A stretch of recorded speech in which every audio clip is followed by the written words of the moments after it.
What's up, y'all? It's your boy, the one and only A Switch, aka the Taco Meat Tyrant. You see it. You see it. You see it. aka do something strange for a switch buck and some change. aka the undisputed, uncontested social distancing champion, aka the nigga lip master. Bringing you yet another episode of Switch's Sights, episode 100. Thank you. Thank you so much. It's been a very fun road, not gonna lie. It's been a very fun journey overall. Learned a lot, grew a lot in terms of this whole, pretty much expansive journey of, getting the podcast off the ground in terms of just figuring out how technically to do it and get it spread out in terms of the various platforms. It was a very, very intricate ordeal, to say the least, but at least after a while, after getting a good workflow and rhythm, it pretty much was clockwork after that, which is very, I guess, somewhat refreshing, where it's kind of like you established a consistent workflow. So very happy for that. Very happy to have made it to 100 episodes. I'm not going to stop though. I'm not going to stop. It don't stop here. You got to keep going. You just got to keep going. I feel like a motivational speaker without the motivation. People confused, like, I think I'm motivated. Maybe. I think I might. I think I can do it. Man. Either way, man, what has been happening in the world? Well, of course, black people can't have peace. I'll just say it at that, because it's just exhausting at this point. Just, you can't even walk in a neighborhood that you live in without getting bothered. You could be a vet that fought for this country and still get disrespected and, mistreated greatly. People can't win. Black people can't win, apparently. So it is what it is. Outside of that, it's crazy, man. Yeah, not even gonna touch it. But outside of that,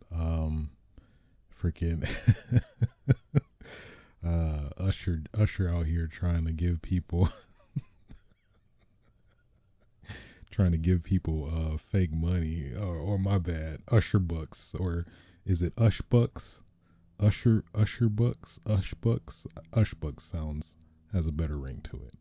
But so the story apparently is that singer performer Usher Raymond was out in a strip club throwing them bands, left the club, come to find out, like, the stripper or strippers were finding all this money, but it is horrible. They picking up all their money after showing out, and then come to find out, I'm just looking like people looking at the money like, is that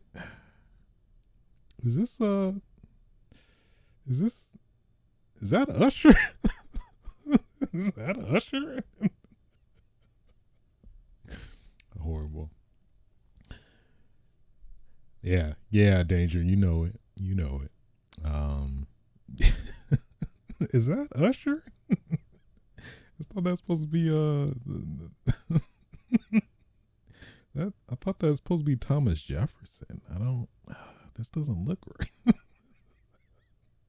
They try to put it in. Try to buy something from the store. I'm sorry. Damn it, Usher. You did it again. Uh, yeah, Usher. I think his reasoning was that he wanted to he was trying to promote something or whatever, but I'm like, yeah, that's not the it's not the it's not the way to do it. Yeah, you probably shouldn't go to an establishment where they need currency to live, and their main reasoning for being there is to presumably do that, but you pay them in money they can't benefit from, unless we're all stupid and Usher low key went through the whole process to officiate his own official currency within the United States Treasury Department or whatever. IRS, I don't know. But that threw me for a loop, I'm not gonna lie. Anyway, outside of that, man, from a real world standpoint, gaming world specifically, I mean, boy, oh boy, some very interesting news that came out this week. Most notably, Resident Evil Showcase, of course, the PS5 update as well. So yeah, we got a lot to get into. And without further ado, let's stop the dilly dallying, get right into it. Let's see. Get my time code. So, Resident Evil Showcase. Pretty great, I have to say. With maybe some unrealistic caveats here and there, but outside of that, I think it's pretty good. It was pretty good. So first off, we got the fourth trailer for Resident Evil Village. A couple takeaways from the trailer. One, I think it's pretty damn apparent they are really embracing Lady Dimitrescu. I may be pronouncing that wrong because I think the host, Brittany Bombacker, the host of that event or the showcase overall, she announced it very differently, where it's like some unique French pronunciation of it, where it totally doesn't sound like what I said. So I'ma just say Dimitrescu because I don't know any better. Well, I kind of do, but I'm being ignorant of knowing better in terms of pronouncing her name. So I apologize in advance for that, but yeah, she seems they're definitely it's apparent Capcom knows what they're doing. It's a lot of very interesting still shots you can take, which I think they also knew as well, like, just fueling the internet and with memes and just going off because it's apparent at this point that Capcom is having a field day with Lady Dimitrescu. Are they gonna give us what we want? Are we gonna get a full blown, X-rated Ethan Dimitrescu scene? Probably. Capcom's like, hey, you thought we was playing? No, we're going there. We're going there. You guys wanted it, didn't you? Did you? Let's go. Wait a minute. Hold on. I'm not ready. I'm sorry. Wait a minute. No. So yeah, the trailer's pretty good.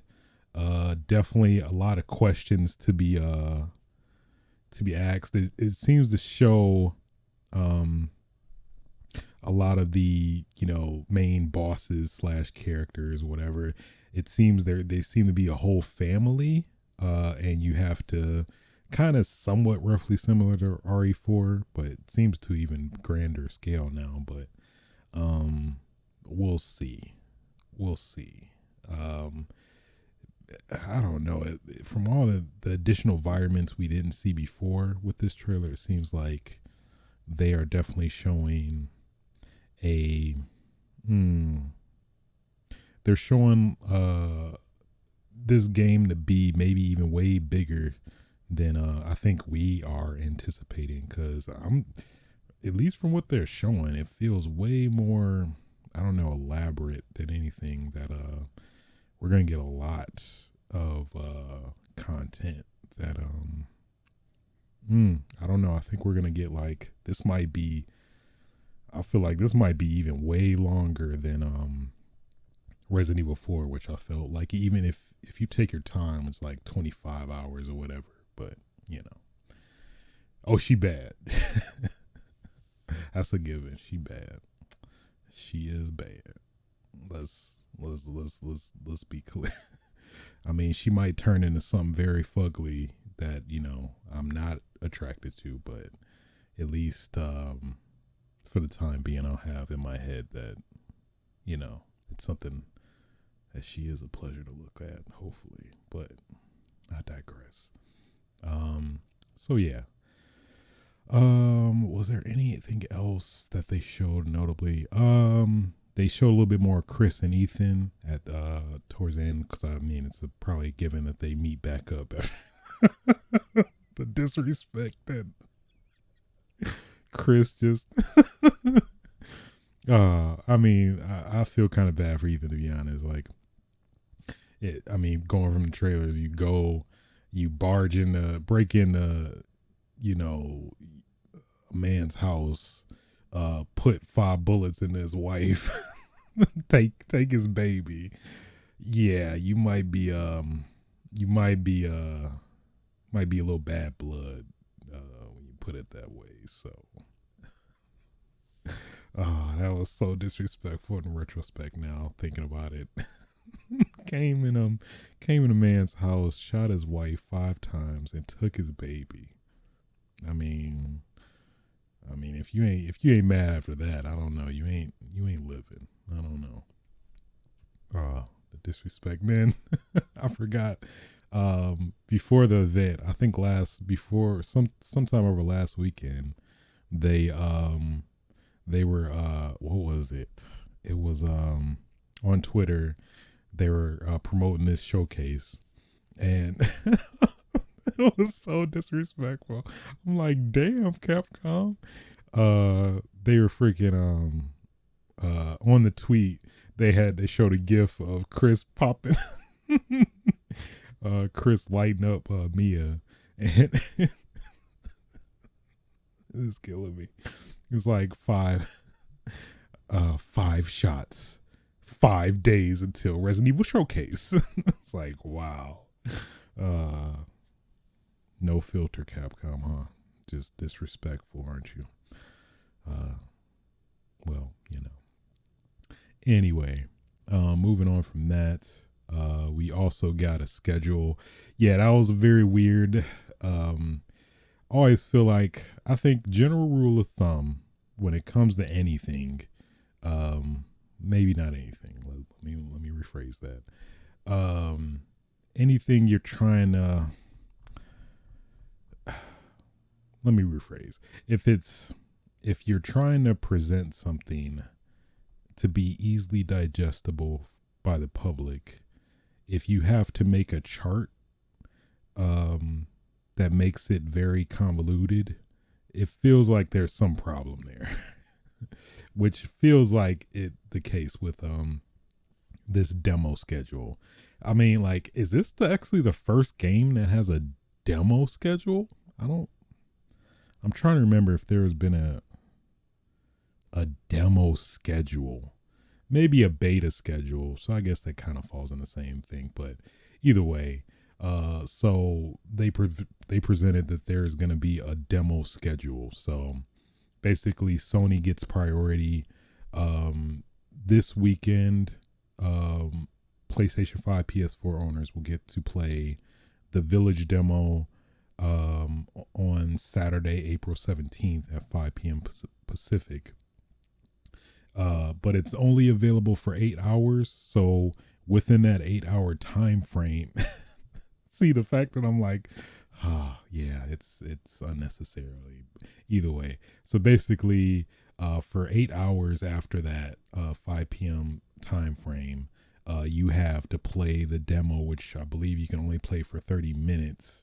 So it's like, that's kind of dumb too, because it's like, well, if it's limited, if it's time limited, then with if it's time limited with 8 hours, within the 8 hours, then why not? Why are you restricting the demo itself? It doesn't. I don't get it. I mean, in general, I still have a gripe with Capcom and their time demos with what all the Resident Evil games, as well as what is it Monster Hunter Rise, pretty much everything Resident Evil and Capcom related seems recently has always been just annoying, irritating. The process, I get where they're coming from, where they want people to be encouraged to play the demo, or I mean play the main game, but I mean, I feel like most people that I can't get enough of the demo will play the main game. But I don't know, maybe you can literally explore or play majority of the game or something like that. I don't know. I know the demo went live on the PSN store. I'm not sure how big it is, but that may indicate a lot. Or maybe they're trying to avoid. I'm trying to remember Yakuza 6. I think there was like it was some way you can like play literally the whole game, or you like bypass the time limit, or I think it was a invisible wall. Yeah, I believe it was an invisible wall, and there was people figured out a way to bypass the invisible wall and in turn literally play that whole game for free, which is, it's unfortunate for a game like Yakuza, but I digress. Yeah, so then there's that'll be Saturday, this coming Saturday. And then the next Saturday, April 24th, same time, 5 p.m. Pacific, it will also be specifically a castle demo, which is the same restrictions, 30 minutes, but you can only play the 30 minutes within that 8 hour time frame. And then that following, the week, Saturday after that, May 1st, 5 p.m., the Village and Castle demo will be available for everybody. Xbox, Steam, Stadia. But that frame, you'll be able to access the demo for 60 minutes. I just don't get it, man. It's why does it have to be this convoluted for a demo? I get the exclusivity and all this, but come on. Convoluted, unnecessarily convoluted. There's no reason for this. It's Capcom. Come on now. Do we really got to do this? Even to try to make it less confusing, you could have just bundled the Village and Castle demo together, and that in of itself may have made it less confusing. And it's just very convoluted for no reason at all. Just putting obstacles to put obstacles, and then you could have just had it as a weekend or something, where you could have just had it as let's say Friday, you could PS5, PS4 can play both the Village and Castle demo, and then that following like Saturday, Sunday, everybody can play, or something like that. But this is just unnecessarily convoluted for no reason, just to be arbitrarily convoluted, just to, I guess, piss off people. I gotta get a PlayStation now, which is It's annoying. I mean, I won't have issue with it, but I could see a lot of people just just how it's presented is just confusing. Let me stop ranting about it because it actually is bothering me. But moving on. They also revealed the specs for performance wise for the consoles specifically. We already got PC details before, which I talked about I think maybe a couple episodes ago. But for PlayStation 5, 4K HDR, 60 FPS. But if you want that ray tracing though, you're gonna have to knock that down. Gonna have to knock that down to 45 FPS. So I think this is potentially crushing some of them dreams for folks in terms of the next gen. But I mean, in of itself, that's still pretty impressive for current. Well, I'm having that battle, current gen versus next gen. We're technically in the next gen, so it's current gen. Yeah, I just gotta train that in my head. Current gen, yeah. So for Xbox Series X, 4K HDR, 60 FPS, and pretty much the same deal for ray tracing turned on for Series X, 4K HDR at 45 FPS. Yeah. What's interesting though for like Xbox One X or Xbox One X, you can do 1080p 60 or you could do 4K HDR 30, which I think is pretty impressive for the Xbox One X, still swinging in there. For the Series S, you could do 1440p HDR 45 FPS, but if you turn that ray tracing on, you're going to have to knock that down to 1440p 30 FPS. Well, I guess mainly just the FPS. I mean, if you still, well, I think that's realistic for a lot of people too. If you're still on the PlayStation 4, Xbox One, condolences because man, I mean, if it's not side by side, I don't think it necessarily be rough, but I can already tell 900p, it's probably gonna look real blurry. So for PlayStation 4, 900p 45 FPS. For Xbox One, 900p 30 FPS. So, yeah, I might have to go PC on this one. I might have to go PC. I might do it. Well, who am I kidding? I'm probably gonna play it on multiple platforms just to get it, just to feel something. But yeah, overall, pretty impressive though. For this game, and also in of itself, in terms of being able to manage this wide gamut. And I think for previous gen, since that was recently announced as well, that's still impressive in of itself. Forgot to talk about PS4 Pro, 1080p 60 FPS, for 4K HDR 30 FPS. So still pretty good if you got a X or a Pro. I think that's a pretty good sweet spot, which is, I think in a pretty harsh reality considering the very limited supply of luck may vary in terms of getting a PS5 or Series S or X sex. I can't help it. It's a given. So then also they announced crossover with Dead by Daylight. I feel like what horror horror game isn't associated with Dead by Daylight by now, which I'm very curious about. I feel like the question is what isn't associated with Dead by Daylight at this point. So really not surprised by this. I'm curious as to what this will entail. They didn't really give any details, I don't think, but so appreciate it, Hex.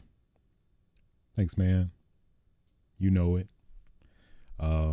So yeah, I'm curious. I think they definitely have to go with the iconic characters. So I think it's definitely going to be Tyrant.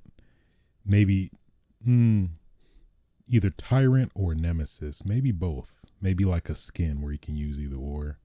I think that's a given. That's for sure going to be the I don't know the terminology they use in that game. I've played it a little bit, but I haven't played too much. The I don't know, the enemy, if you will. I think we're probably gonna get Leon. Yeah, probably Leon as one of the heroes. Leon, maybe Jill Valentine to kind of even it out. I feel like at least from the outside looking in, at least outside of my personal bias, I think those seem to be the most popular RE characters um, that are at least realistically that would be implemented in this game. I think we'll see how that shapes out, but I think it's definitely going to be either Tyrant or Nemesis or both, as well as Leon S. Kennedy, or Jill Valentine, as them being the most popular. Maybe we'll get both of the famous duos. We'll probably get maybe Chris Redfield and Jill Valentine, as well as Leon Kennedy and Claire Redfield. I could see it. Yeah, this could potentially be the biggest crossover with Dead by Daylight, maybe. That they might even go over Silent Hill with just only the inclusion of, what is there, Sarah Mason? And then Pyramid Head. But yeah, when you think Resident Evil in terms of iconic monster, yeah, it's definitely Tyrant or Nemesis, for sure. Yeah, that's a given. So, pretty cool. Not really surprised, but pretty cool. It'll definitely get me to jump back into it and get a feel, try it out, see how they play. Also, during the event, we also got a new trailer for Resident Evil. I gotta do it. Resident Evil. No, I gotta do the whole thing. Resident Evil Infinite Darkness. I do like that. One more time. Resident Evil Infinite Darkness. I had to put more oomph into the. It's like what the other people do, the traditional Resident Evil announcers do. But pretty. When you look at the trailer, it's hard to omit the weird coincidence of Leon and Claire meeting. Like, this is what, the fourth time they met, because I think they already met in a movie before this one, and now they're meeting together again. It's like, oh, weird to see you, Claire. Yeah, weird to see you, Leon. Yeah, we keep meeting like this, and then coincidentally there's a whole event of zombies coincidentally always happening around us. This is weird, right? Yeah, it's totally weird. So, suspension of belief for sure, but either way, I mean, hey, you get more zombie shooting action. I want Leon to suplex somebody. That's a given. If Leon does not suplex somebody in this movie, I will be severely disappointed, and that will severely impact my my impression on this movie when it comes out July 2021. I'm just saying that Leon needs to suplex somebody. these are not unrealistic demands. Needs to suplex somebody. He also needs to I need a left hand joke. Your left hand comes off. Maybe it's something to do with a romantic interest or something. I don't know. I mean, Capcom, you can work it in somehow, okay? For me, please. Okay, let me stop. joking. I'm so joking. It would be cool though. I'm not gonna lie. I mean, in the one movie, okay, you got Chris and that one dude shooting each other like point blank, and they missing. So I mean, am I really asking for that much? Am I? Okay, am I?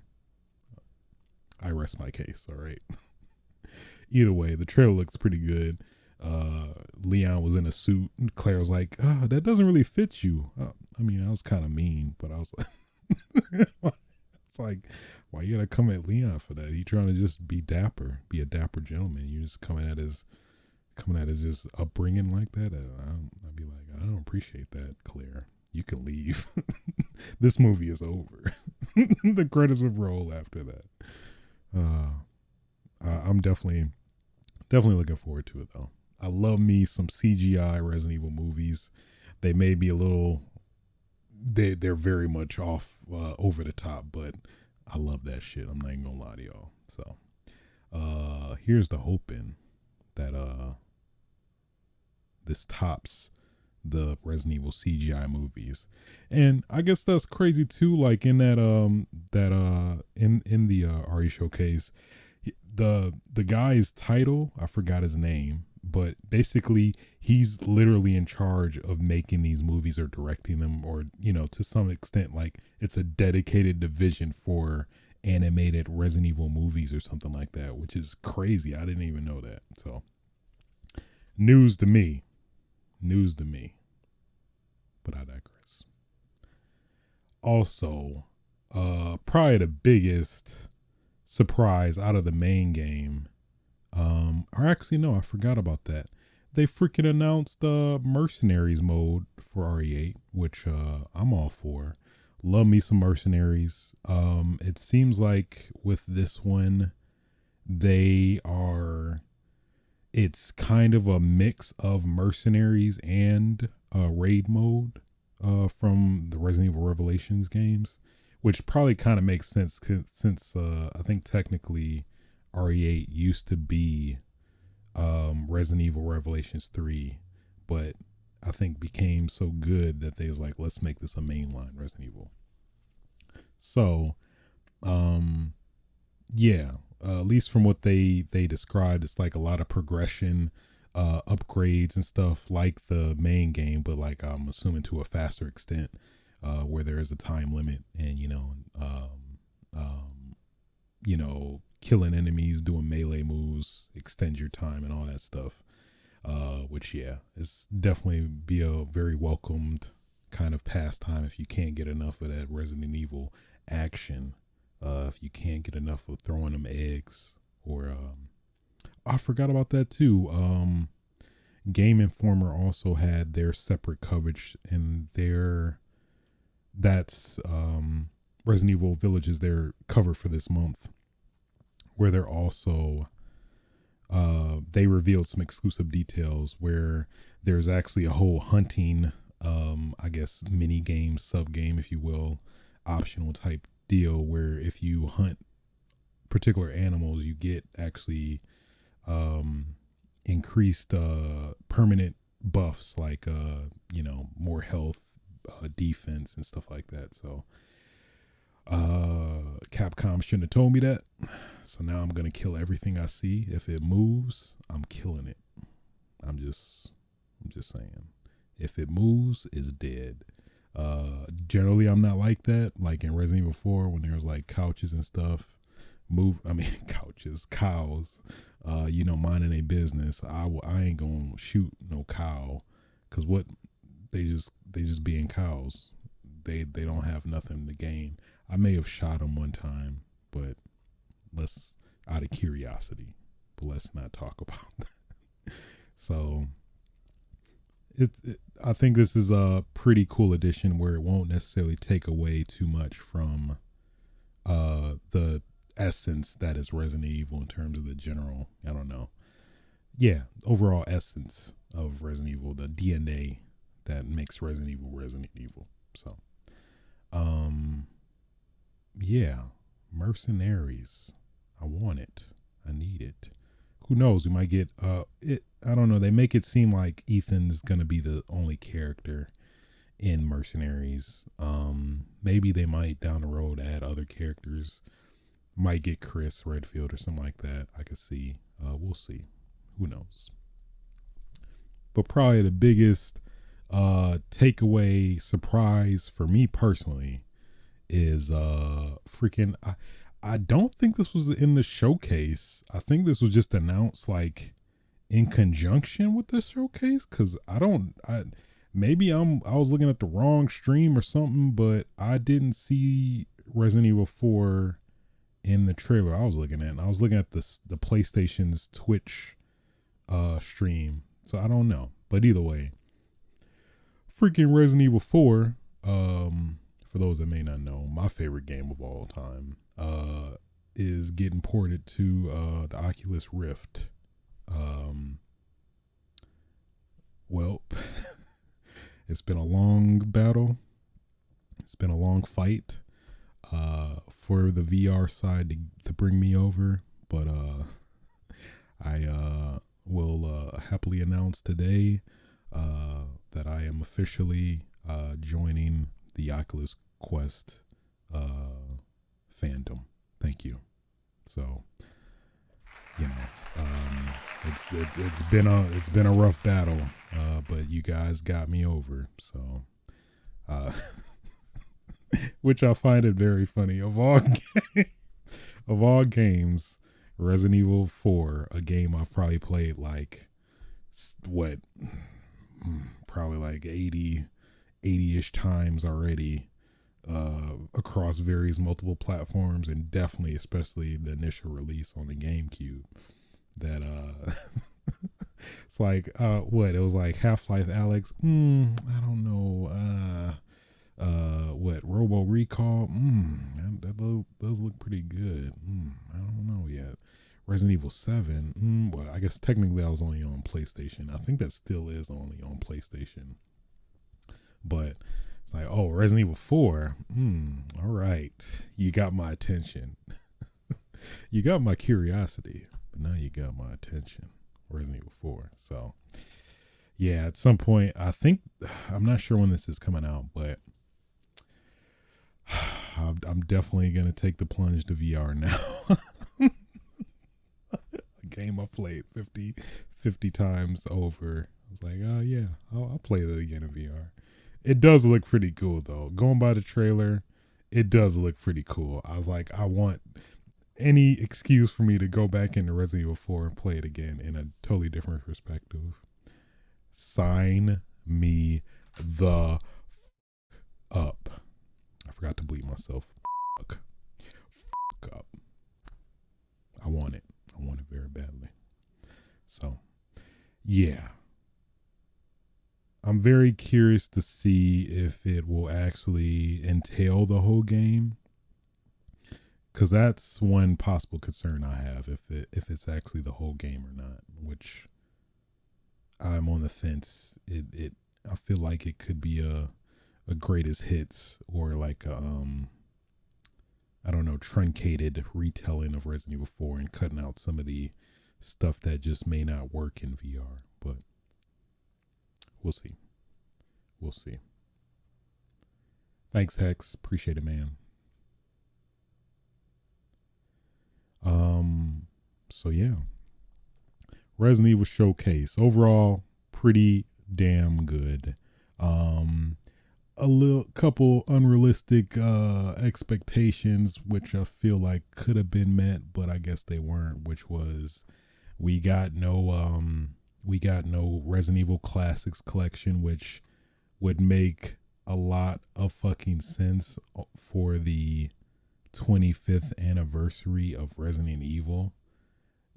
Celebrate Resident Evil by re-releasing the original trilogy that made Resident Evil, or established it, if anything. Especially now, knowing the news that the PS3 store is going to go on the wayside by July. So, and yeah, technically with that in mind, there's, from a commercial standpoint, no way to play the classic Resident Evil games. Um, Unless you're, lucky and have the physical versions of the games, which is knowing the physical market nowadays. Good luck. Especially with the pandemic on top of that. Good luck with that. So, yeah. Also, I'm gonna keep, I don't care. I'm gonna keep harking this, okay?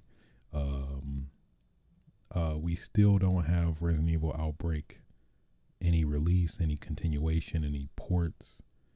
So, I mean, that's a problem in of itself. I'm just saying.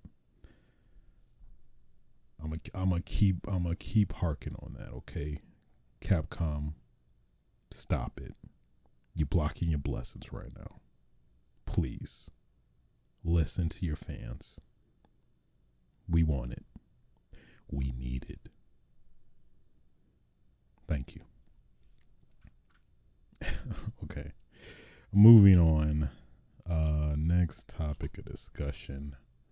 130.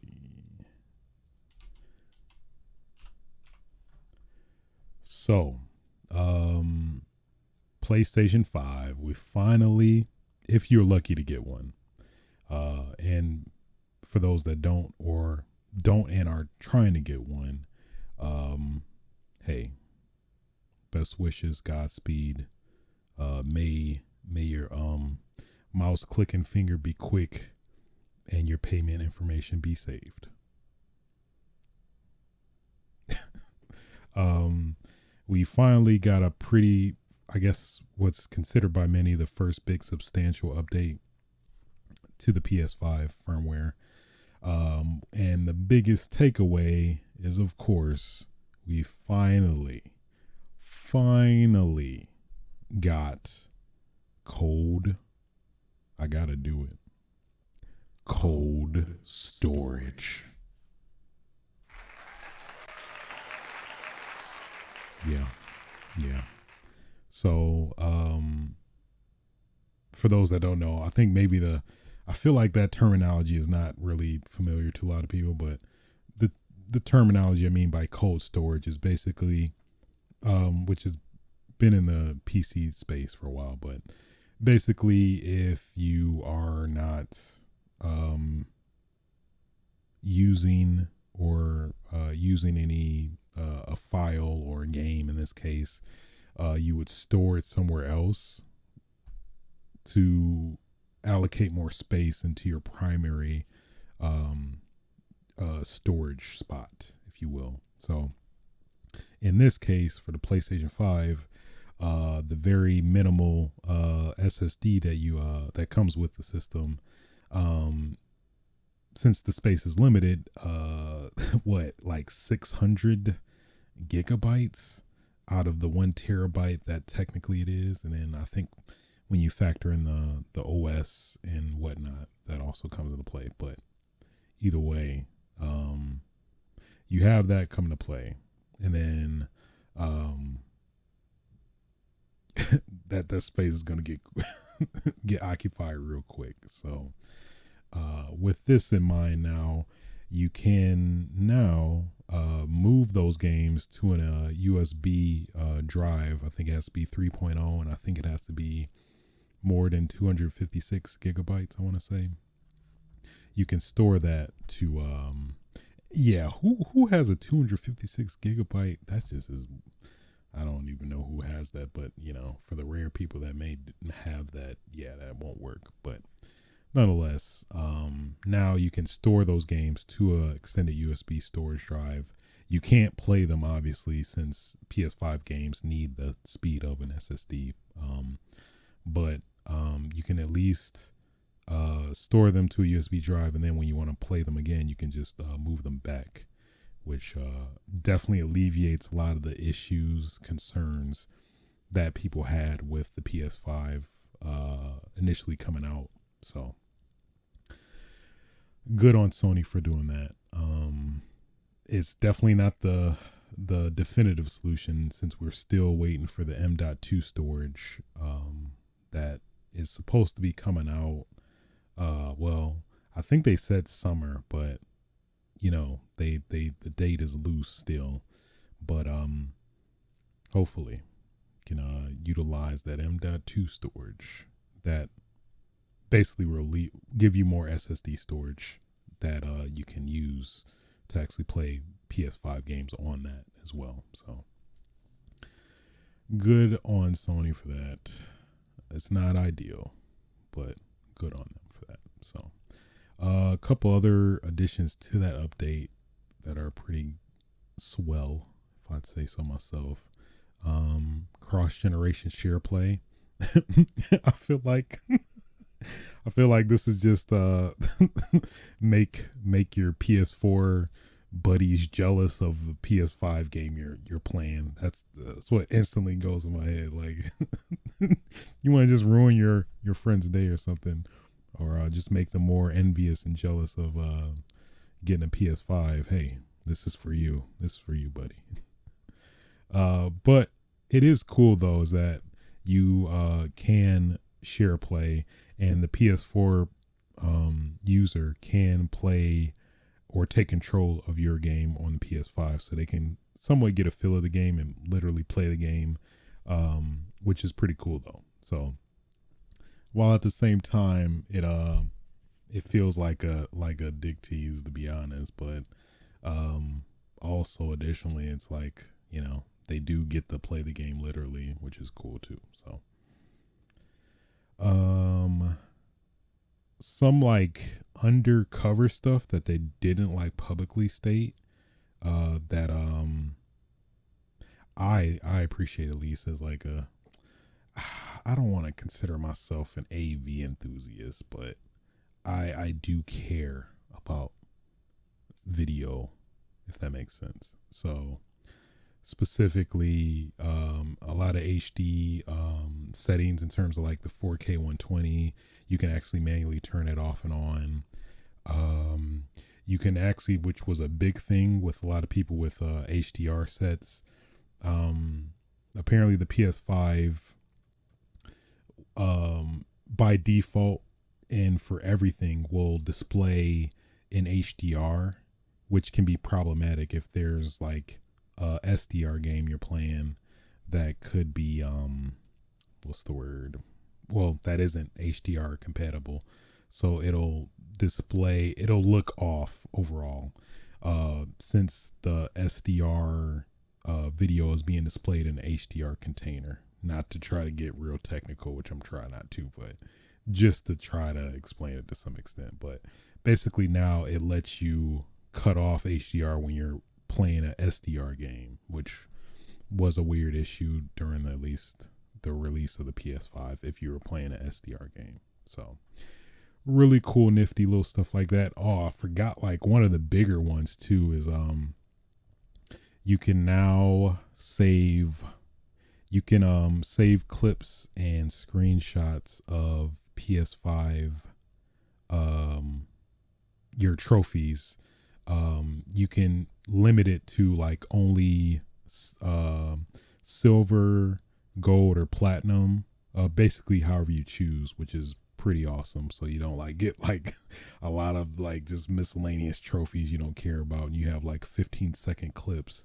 And depending on your size, like especially 4K, if you have your system set to record in 4K, could be very problematic in terms of like, especially since I think you're forced to store on the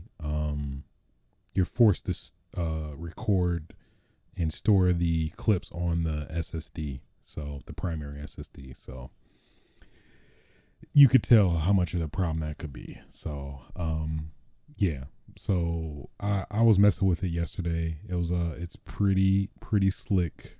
I definitely deleted a lot of just random stuff, and especially the PlayStation the Spider-Man I guess trick where they let you transfer your trophies over, so basically all the trophies you earned on the PS4 version you could get on the PS5 version. So basically after I did that, it's just consistent, just streams and recordings of 15-second clips of just Spider-Man on the intro screen, just hanging out, just getting all these miscellaneous trophies, which is funny. But yeah, so now for the trophies that you really care about, you can actually just set it to record on default, specifically based on the trophy level, which is very, very, very welcome, I'd say, personally. So, those are at least some of the highlights. Also, I forgot the game update pre-download, which I think is going to be pretty helpful for a lot of people. I know it's something that's annoyed me a lot personally. So basically, like when huge anticipated updates come out, that you have to wait until it actually comes out, so you can't. And a lot of these updates nowadays are going to be like huge AF, like 25 gigabytes and up and whatnot, like especially like Call of Duty and whatnot. So now you can actually pre-download the patches, if depending on the publisher, developer, whatever. So that's pretty cool that you can literally pre-download the which sounds kind of like, in retrospect, a little meta if you think about it, like pre-download a patch to your game. Hey, it's 2021, we got to get with the times, all right? We gotta get with the times. So either way, very welcomed. I definitely will appreciate this, especially like huge substantial updates that like literally change the game. I want it. I'm thankful. I'm thankful for that. But yeah, outside of that, those are at least the ones that stuck out to me. So hopefully we get that M.2 storage. Also, let me get on my let me get let me get on my soapbox real quick. Sony, this is directly to you, Sony. All right. Please, for the love of God, give us the option to hold the PS button to shut down the PS4, PS5, whatever. Okay, I tried, you guys' way of forcing us to relearn, and it's not working, all right? I'm getting tired of it. I'm sick of it. I'm so tired of it. So every time, like, I've tried to learn it, but it's just not working. So I'll be playing the game, whatever, and then I'm done. I'll instinctually, like muscle memory, if any, whatever, I'll hold the button and then feel like an idiot. I'm like, nothing's happening. And I'm like, I got to press it. Then I go all the way to the right of control center to power it off, or, shut down, rest mode, whatever. I know it's very, very first world problem, whatever. But I mean, it feels like such a simple thing that you could just change, or give us the option to change, whether people that like it, just the one press, or other hold to shut down. I am begging you, Sony, for the life, please, God, just give us a hold to shut down or something, please. I'm tired of feeling like an idiot just for doing what I've been doing. Okay, please, Sony, please, please, Sony. Okay, let me get off my soapbox. Let me just get off it. I've stated my displeasurement with that. So, all right, moving on. But keeping that Sony rant or weird Sony weird train going, choo choo. By the infamous Jason Schreier. I cannot pronounce today. See, pronounce of Bloomberg, now formerly Kotaku. He submitted a article regarding PlayStation's at least current obsession with only hitting them blockbusters, only banging out them hitters. So, with that in mind, just some of the biggest highlights, at least everywhere in terms of people and whatnot, in regards to the takeaways of his article. The biggest of them, definitely the biggest one, and I think a shock to a lot of people is Sony is potentially remaking The Last of Us, which is like a what? The game came out first in 2013 and then got remastered for the PS4 Pro in I think 2015-16. I think the PS4 Pro came out in 2016, but around that time frame. So on top of that, the game looks very good. And, obviously there's way more deserving older games that could, get that treatment, but you choose The Last of Us? Why?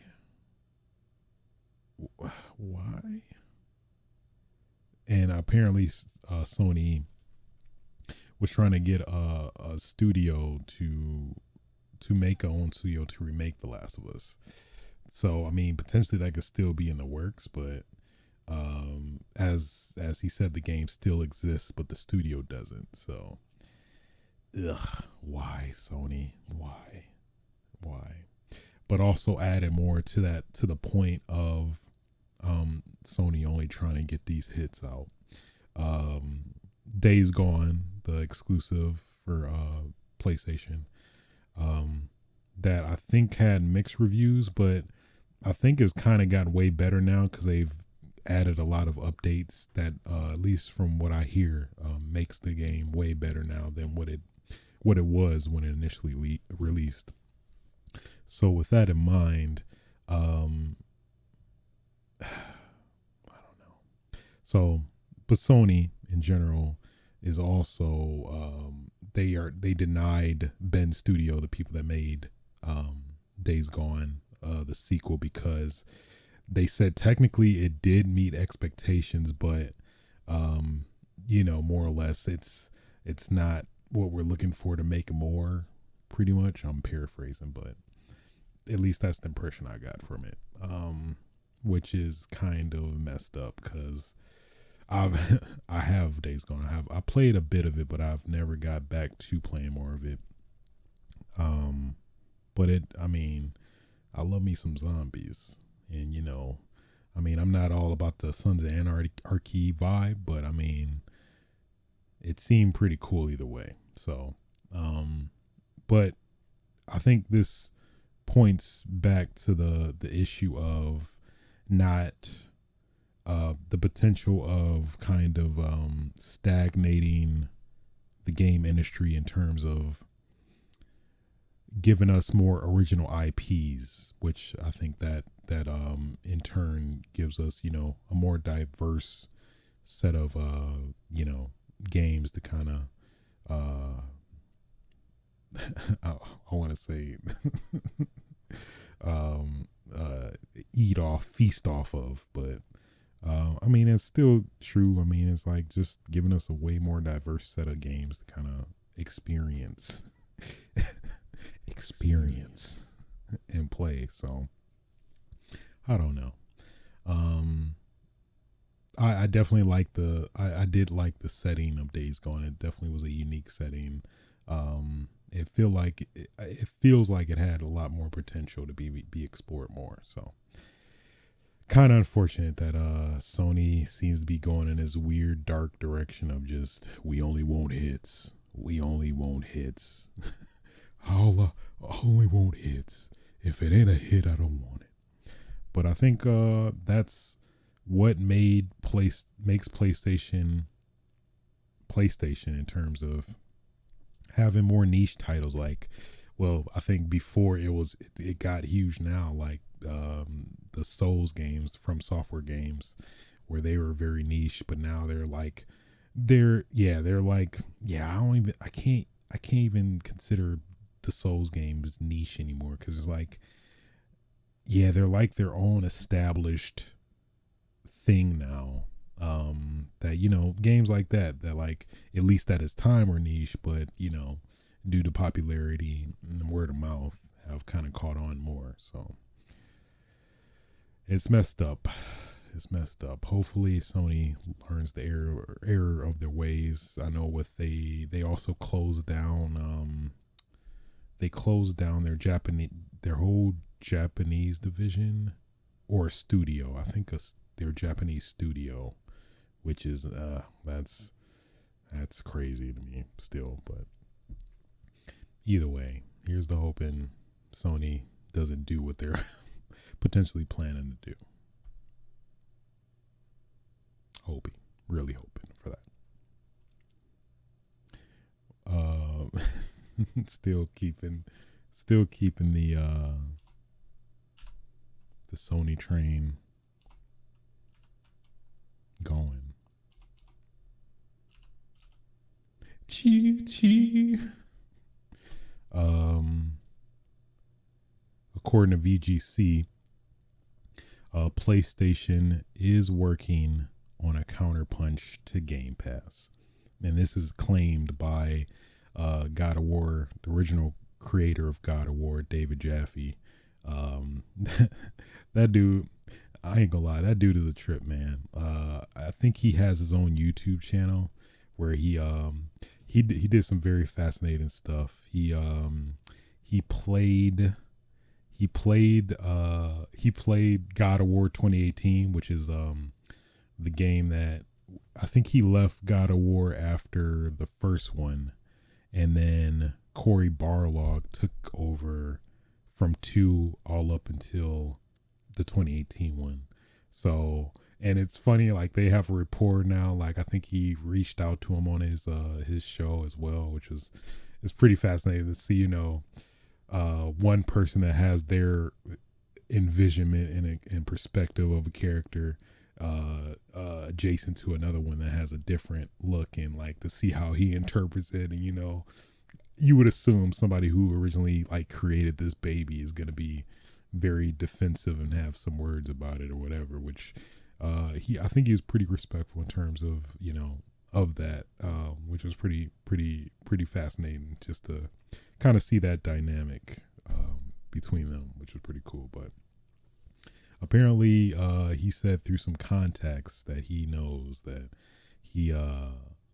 word is that there is going to be a counterpunch to Xbox Game Pass, which I think that's pretty viable. That makes total sense, because clearly Game Pass is definitely Xbox's biggest strong point towards like competing against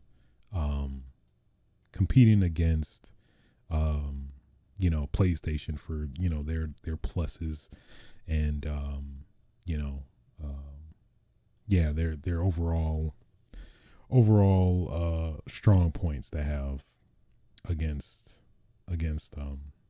PlayStation. So it only makes sense that like PlayStation's like we gotta offer something like Game Pass, which I guess technically is probably more than likely gonna be PlayStation Now. I feel like they do technically have their equivalent to Game Pass already. I think just a lot of people don't know about it, because I know with PlayStation Now, at least for PlayStation games, and I think some of the select PS2 games that are already there, you can actually download them and play them in the same way as like Game Pass. So I'm guessing it's probably they're just going to restructure PlayStation Now. Maybe they might rebrand the name to make it more appealing, or competitive to Xbox Game Pass, which I could see them probably doing that around E3 as well this year. That seems pretty likely, that because Game Pass is killing it. I have to say. I think it's gotten a lot more people over to Xbox, and then on top of that, I think alongside what is it? Alongside the very cheap option of the Xbox Series S, I think it's also gotten people that are like, just really only wanted to be with PlayStation or get a PlayStation 5, but actually pick up additionally a Series X to kind of dip their feet into some of the exclusive Xbox games. So definitely a smart move on Xbox, and hopefully this will encourage some more competition, and in turn we'll get some very juicy I don't know, juicy what PlayStation Now content, I guess. I don't know. We'll see. But yeah, I think that's a given at this point. They definitely need some equivalent to compete with Sony. I mean, compete with Xbox, Microsoft to even, start building a case for themselves, more or less. So, yeah. Moving and keeping, actually not, but somewhat moving on, but to kind of touch back onto the Vita closure or imminent death of Vita, which is a great console, by the way. There was an AMA on Reddit where a former Sony employee revealed some info about Vita. Just some of the interesting aspects about it, which I'll touch on just to get some highlights, at least that stuck out to me. So probably the first and probably the biggest one for a lot of people is why is it that Sony dropped first party support? Because you could definitely tell there was just a strong third party support, but barely any first party support. After what the initial couple years that the Vita came out. So at least to kind of quote the question, why is it that Sony dropped first party support? There were so many games on PS3 4 that could have gotten decent ports that would have really rocked, e.g. Unreal 3 games, but the number of games that really show what it's capable of is quite small.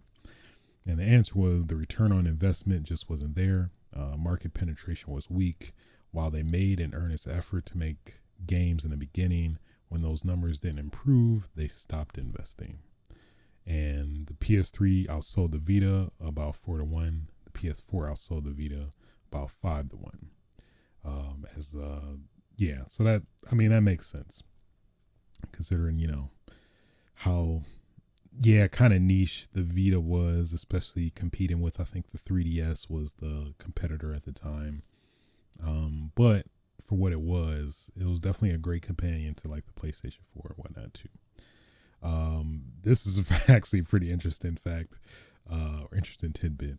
The Vita firmware has been compromised now for almost 5 years. Is Sony planning to target users of modified firmwares and ban them? Are they even capable of detecting modified firmwares or unusual activity? The answer was they have good telemetry.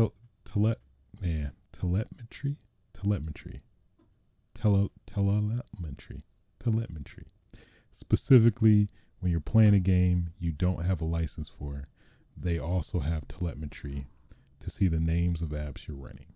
In other words, yes, they know who those people are. Whether they'll do anything in another question altogether. If they ban your account, you can create a new one. If they ban your console, you can buy a new one. They think of it like an endless game of whack-a-mole, and it's just not a wise use of their resources. Never say never, though. It's like, it's making me debate, Yeah, I don't know. So, I don't know. I don't know about that.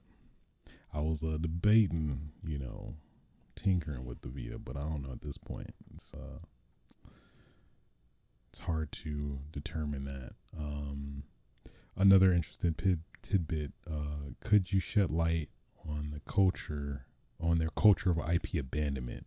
Sony has a wealth of dead franchises and legacy content that they seemingly do not care to bring forward. Was backwards compatibility as little used as Jim Ryan claimed? Who made the choice for the proprietary memory card on the Vita? Was the unused top port on the Vita going to be used for HDMI out? Certain IP has more valuable cultural sense than it does in the market sense. I know it's not Sony, but look at Metroid for comparison. That franchise is critical to the history of games, but it's sold 20 million copies throughout its life. The most recent Animal Crossing game outsold that entire franchise. Sony is a business, and they care first and foremost about where the money is, not where the sentiment is. It's like, I get it, but that kind of hurts at the same time. It's like, hey, I don't know what you heard, but we all about that money over here. We ain't about this sentiment BS. Okay, we don't care about. At least I interpret that as, it's like, we don't care about your damn nostalgia. We could give two.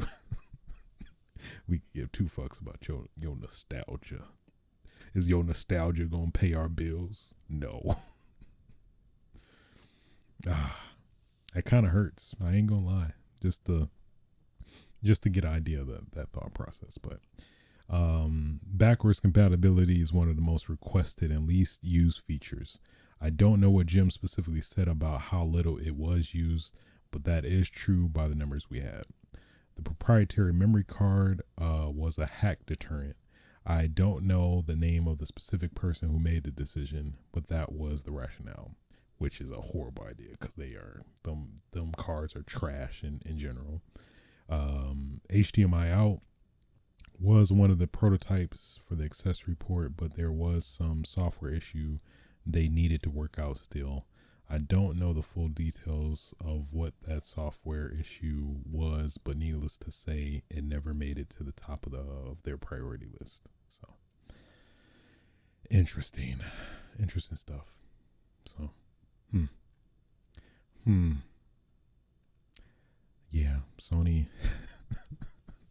My takeaway from that, Sony was like, we can give a damn about your nostalgia. Your nostalgia ain't paying us, so yeah, I don't know what to tell you.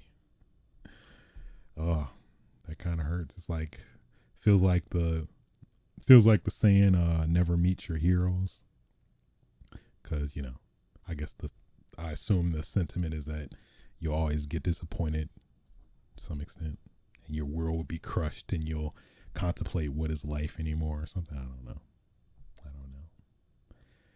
Nonetheless,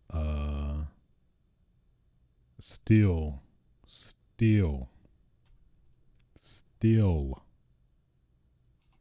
harken on PS3. We not done. We not done. They gonna learn. So in lieu of all the crazy PSN store, PSN, PS3, Vita, PSP stores closing down, specifically with PS3 in this case, there was a scenario where the PS3, some PS3 games, in terms of updates for those games, patches, were no longer downloadable with this new, I guess, recent update / patch or whatever to their storefront. So a lot of games were now, like, in some cases unplayable because of at least the initial state they came out with. So now, if it wasn't enough that Sony was just giving us a last minute notice that the PSN store is closing, now they're also it's like, oh, you trying to download the games before we close the store. Oh yeah, about that. Man, yeah, we kind of shut off the patches for some of these games, so I don't know what to tell you. We not we not a donation here. We need that money still. So I don't know what you're gonna do about that, but oh man, it's rough, man. It is rough. It is rough to be a Sony fan right now. I have to say that. But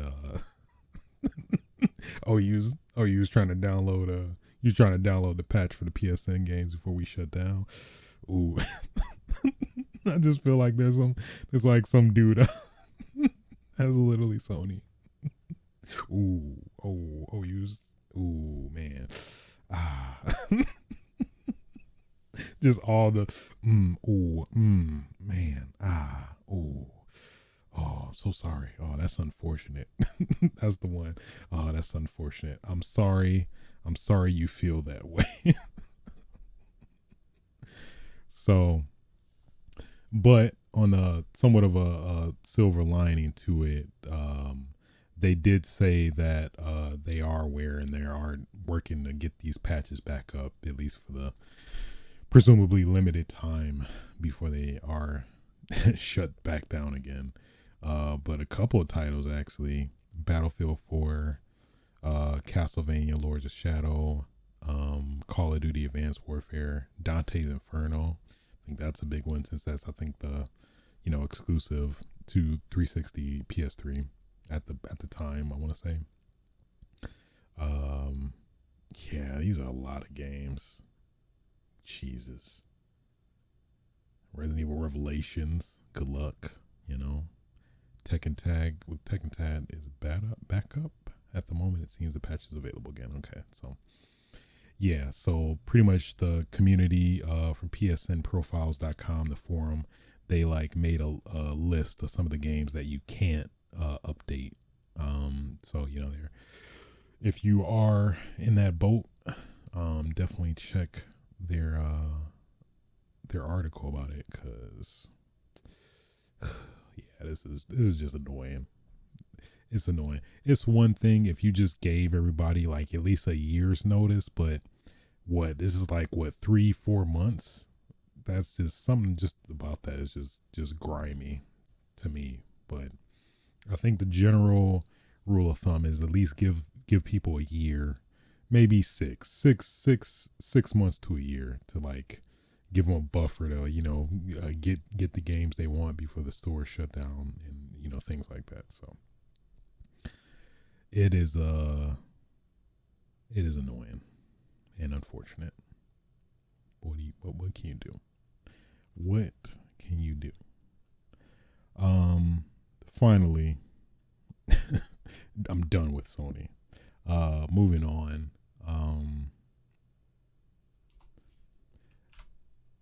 Nintendo, they had a impromptu direct like they always do. That same Nintendo is like, hey, we got a wait a minute. Nintendo Indie Direct. To be honest, there wasn't, at least from what they showed personally, it wasn't anything that necessarily caught my attention, except one game that we're gonna talk about. I gotta do it. I just got The House of the Dead. I try to do it in the same cadence. Just one more time for the for the self-esteem. The House of the Dead. See, that could kind of be like a remaked person. I don't know who the company is. If you looking for some voice work, I'll try it. You just give me. But yeah, House of the Dead remake, which is weird because what is this doing at the indie showcase? But apparently, come to find out that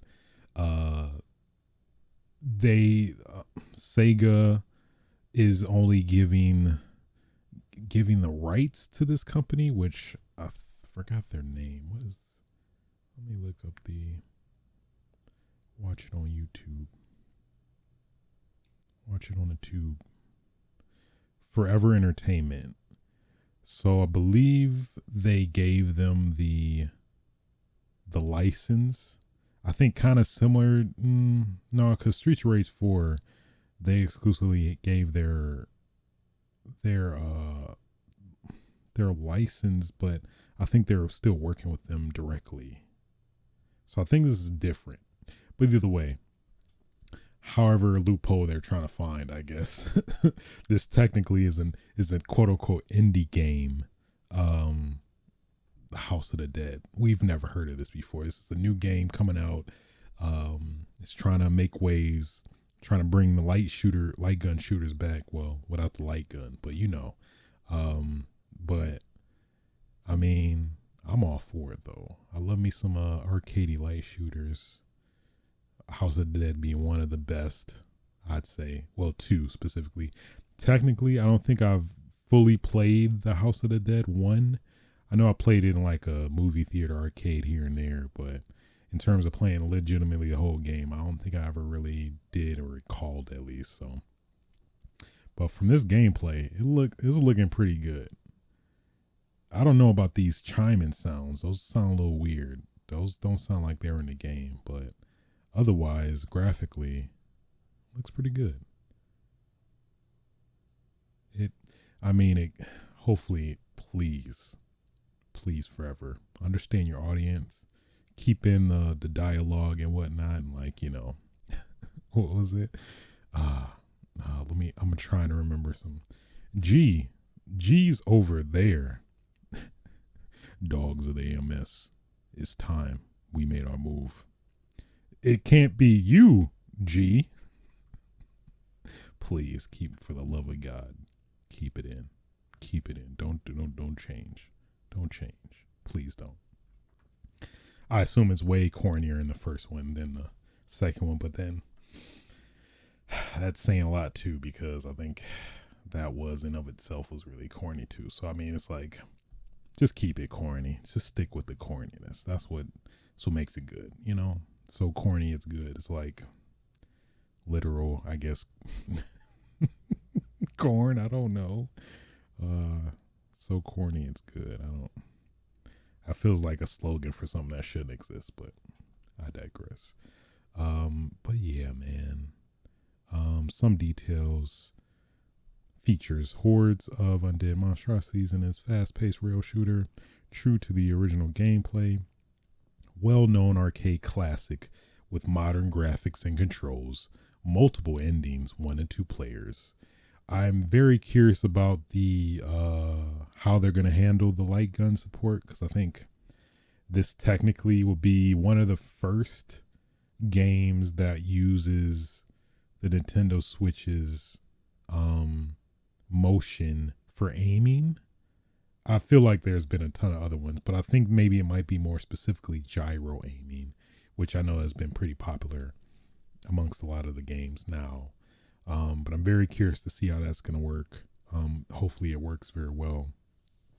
I could definitely see, you could see all the third party gun manufacturers or third party controller manufacturers having a field day. You're gonna see all these handguns on Amazon. Nintendo Switch Joy-Con, House of the Dead shoot gun, House of the Dead gun shoot. Just broken English. It exists. We all know it's gonna exist. I'd get it though if it's legit. Just to feel the experience, immersion. Definitely, yes, I for sure would. In a heartbeat. Anything to make me feel that, get that nostalgia. Just to feel, just to feel something. So yeah. I think they also did confirm that the House of the Dead 2 is also being remade too, so which is great. And I guess that was one thing I was always curious about, was why, because like you see these gradual collections and stuff, House of the Dead collections like for the Wii and like Xbox and stuff, but it always had 2 and 3 but never 1. It seems like one was only, only on the Saturn and the arcade. I've never recalled or seen the first one being on the anything else other than that, unless maybe it was an unlockable into, which I don't think so either. Which is, yeah, that's kind of unfortunate, but hopefully this might remedy that for sure. So they're meeting G over there. We're meeting G. No, hell. I could go on, but I won't. I'll I won't. Won't burden you with that. But yeah, outside of that, that was really the only highlight for me personally for the Nintendo Direct, that Indie Direct. Nothing at least I had a previous association with that I don't know, triggered me in any way, but the House of the Dead definitely did for sure. Got my attention. Thank you, Sega. Even though your inclusion is still up for debate and questionable, I appreciate it either way. I do. Moving on.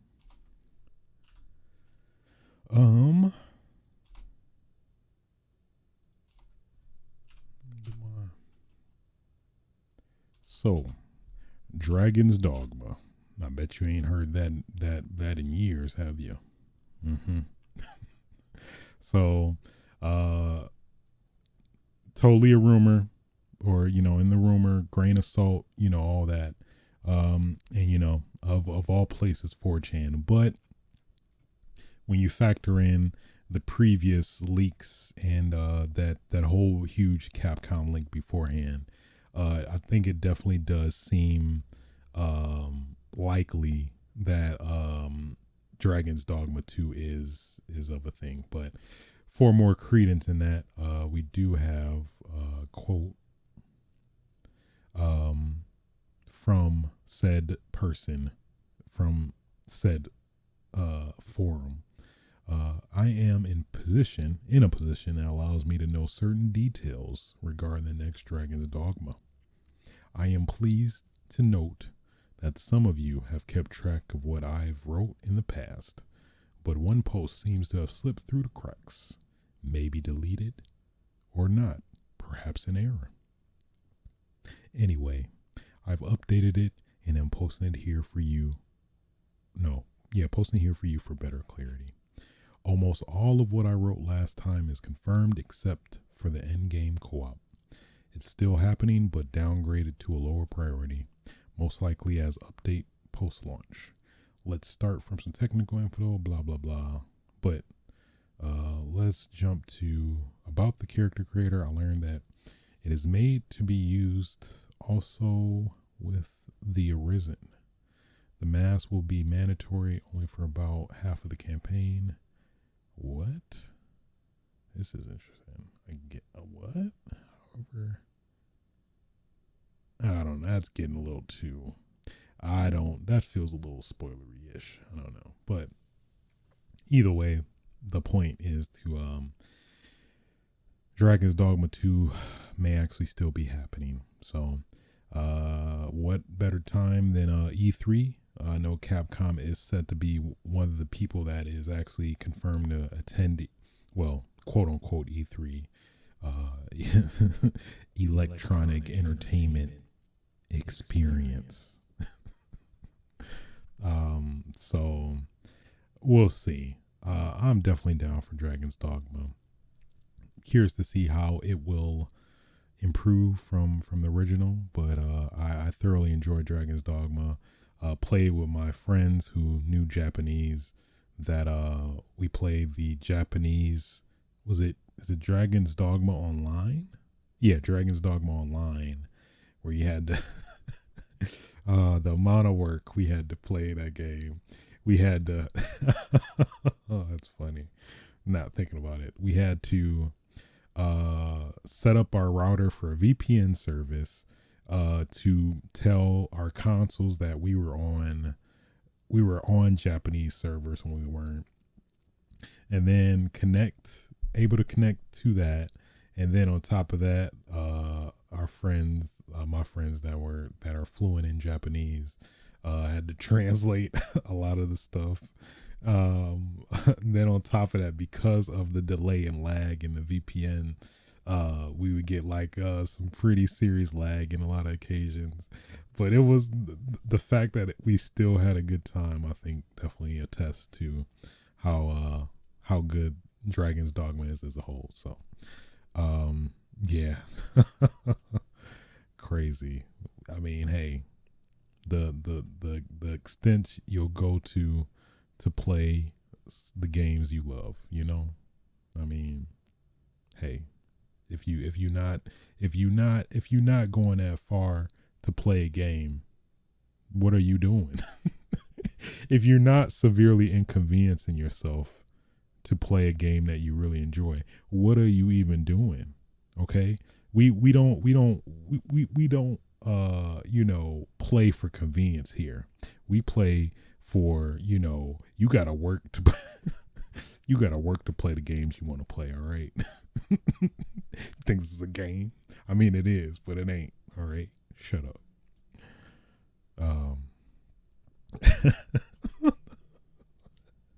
Oh, the thought of that is funny. That's the fact is just like gatekeepers, video game gatekeepers, like you're playing Dragon's Dogma. Why aren't you getting on a VPN to play Dragon's Dogma online? You can't like not figure out Japanese or learn Japanese. You're not a gamer. It's horrible. What have I created? I don't know. Anyway, moving on.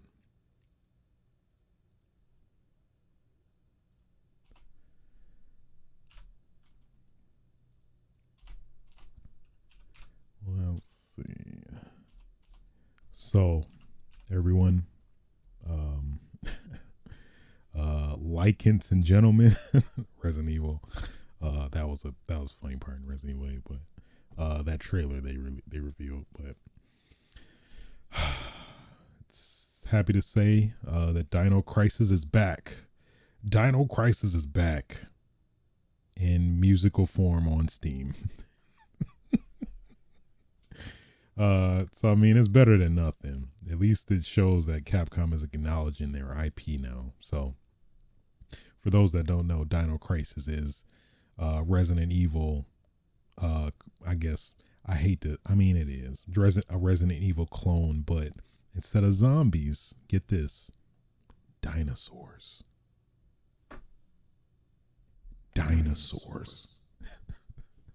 So, I played through 1 and 2. I think I have them on my YouTube channel, but they were pretty fun. I feel like I liked 2 more. I think I liked the arcadey feel of 2 more than the, I guess, survival horror of 1. But I think both could work either way. Maybe they might, if we ever get another one, they might have a better synergy, maybe a more unique identity. But either way, hey, you want to get the original Dino Crisis soundtrack? $8 on Steam. Dino Crisis 2, $8 on Steam. My bad, Switch bucks. You pay me $8. I'll give you 8 Switch bucks. They're worth more. They're worth triple the value. So, yeah. Hearts out to Jaw Muncher, who's pretty much one of the most infamous people associated, or the most infamous promoter of bringing Dino Crisis back in a thread. Somebody just straight trolled him like, Dino Crisis 1 and 2 is on Steam. It's like, wait, what? But it's it's the soundtrack. Oh, it was just a soundtrack.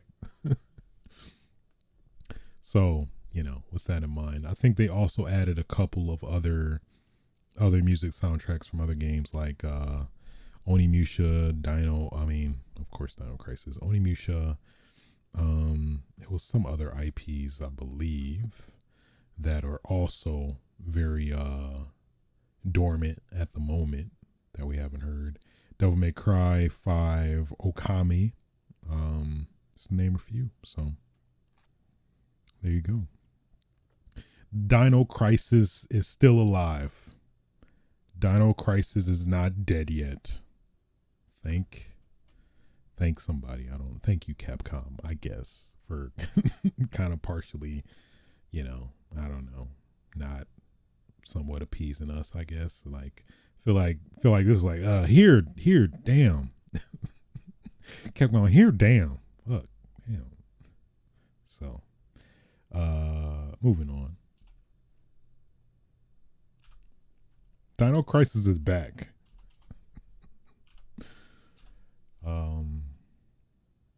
I'm having too much fun. So, Power Rangers Battle for the Grid. We got a couple interesting trailers. Well, I guess really one. That gave us confirmation that we now have Ryu Ranger and Chun-Li Ranger. Yes. Actually, Ryu is referred to as the Crimson Hawk Ranger. Chun-Li is referred to as the Blue Phoenix Ranger. I feel like it's mandatory. I'm just curious myself. Crimson Hawk Ranger. Blue Phoenix Ranger. So at least they only showed Ryu. They showed him, he was doing some pretty sick combos. It seems like his moveset is primarily from Marvel vs. Capcom, nothing necessarily new or drastic, but either way, it's pretty cool that there is a crossover for Power Rangers game that includes them. But I think they were also, at least initially, like a year or two ago, included in it was a mobile game for Power Rangers that I think this whole cool like Street Fighter Power Ranger lore is introduced. So, Ryu got like got the Power Ranger fit, with the gold chest plate like the Green Ranger. But he got the bandana out though. He got the bandana, he got it flowing in the wind. And then he got his signature gloves where they but they're like Power Rangers gloves. So he got the wording on it on his gloves, but it's like Power Rangers though. So it's great. You have to see it. You just have to see it. I'm trying to describe it for audio only people, but you just have to see it. His combos were looking pretty tight though. It kind of makes me want to go back into playing Power Rangers Battle for the Grid again. So I think they also are releasing, they're coming out May 25th, but they're also releasing another edition of Power Rangers where it's like, I don't know, I forgot what it's called. Power Rangers Battle for I was gonna say something ignorant. Power Rangers Battle for let me be Power Rangers Battle for the Booty. I'm sorry. Okay. I'm sorry I had to get out my system. All right. Okay. Seriously though. Power Rangers Battle for the Grid Super Edition will be the May 25th release that'll have will come with all the DLC, the previously released DLC characters, as well as the Ryu and Chun-Li Rangers, aka the Crimson Hawk Ranger, Blue Phoenix Ranger. So they look pretty cool though. This is a crossover I never knew I wanted, but I actually do now after seeing it in practice. So hey, play you some Power Rangers. I'm curious if this will be added to Game Pass. Well, no, I think for Game Pass, the Game Pass versions, which was the one I played, I don't think the DLC characters are playable. I think you have to buy them, which is like, at that point, you might as well just buy the whole game. So, nonetheless, hey, it's great. This is great. I love it. Yeah, I think that conclude all the news for the week. Now, let's get into what I've been playing.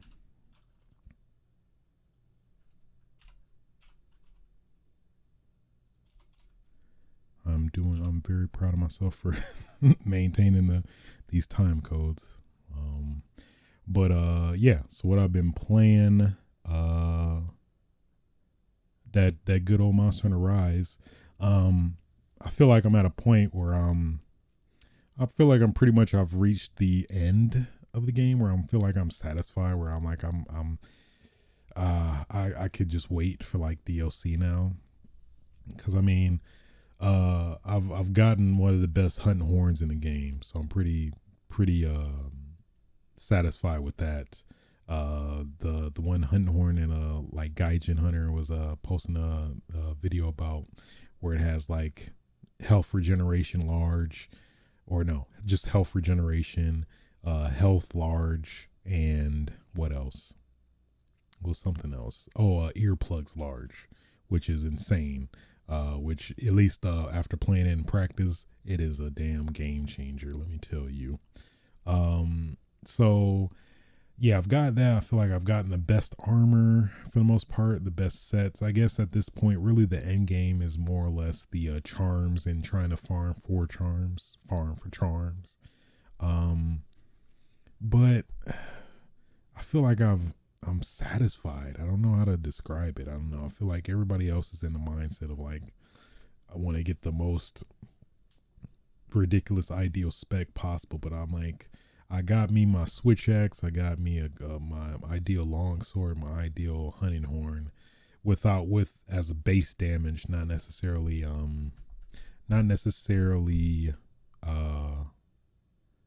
elemental damage or getting into that yet.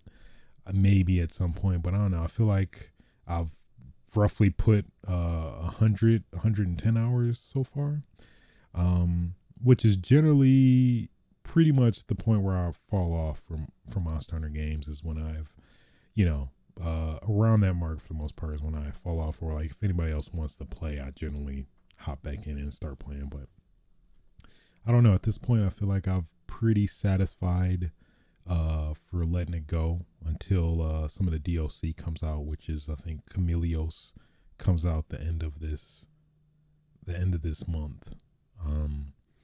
So yeah, I don't know. I am satiated. I've Monster Hunter Rise has satiated my hunger for hunting monsters. But if I want to hunt more monsters, I'll come back to it. But yeah, so. And then to replace that, you already know.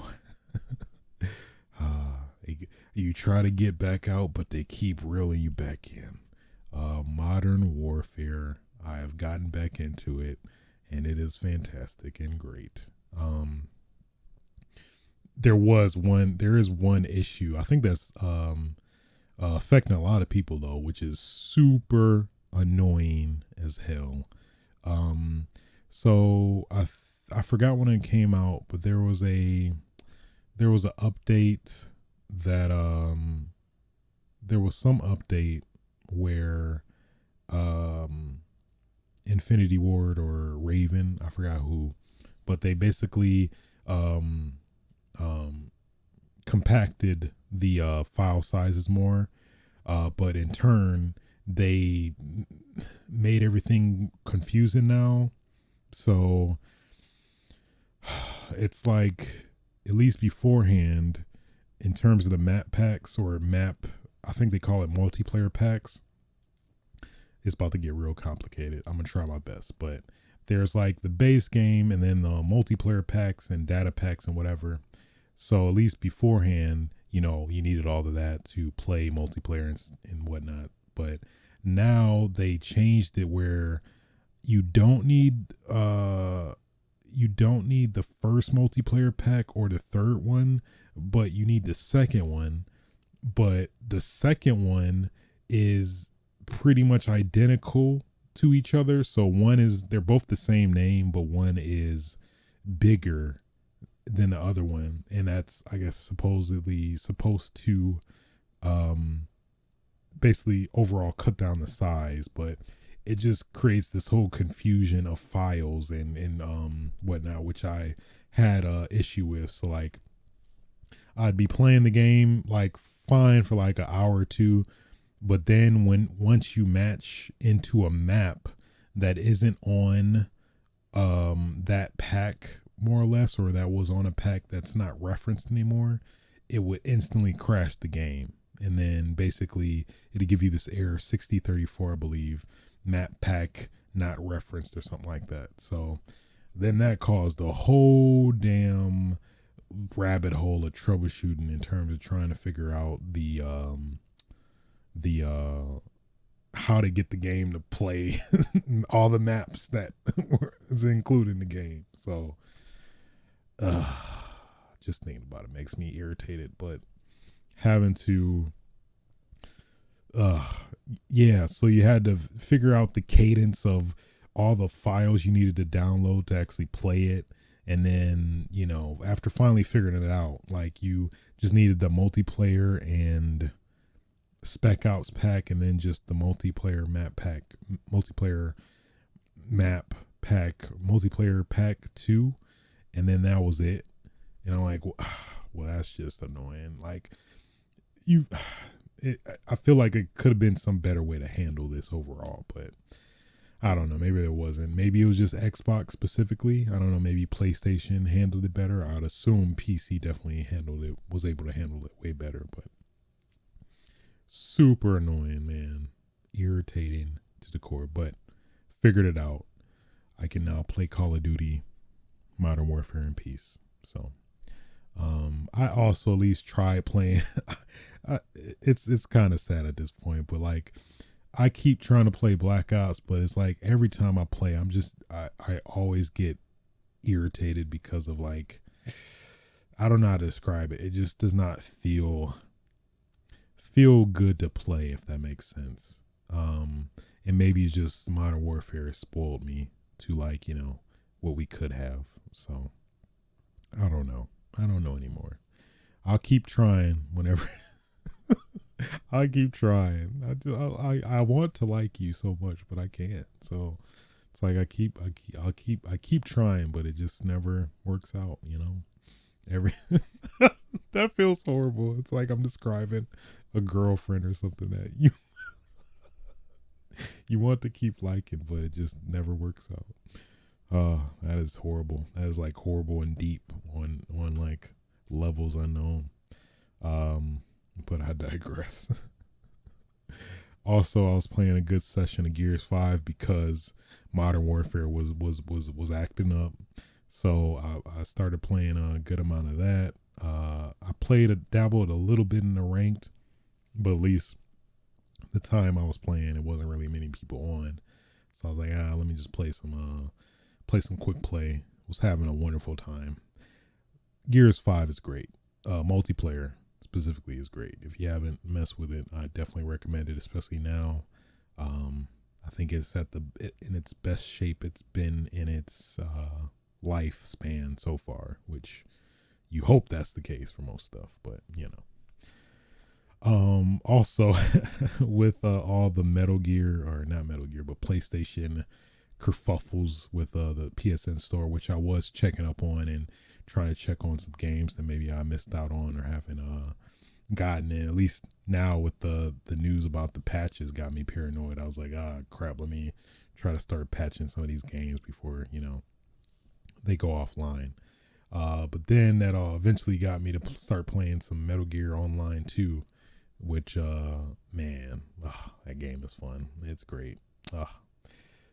It's so good. It's so good. But for those that don't know, in terms of Metal Gear Online 2, the official servers got shut down 2009-ish.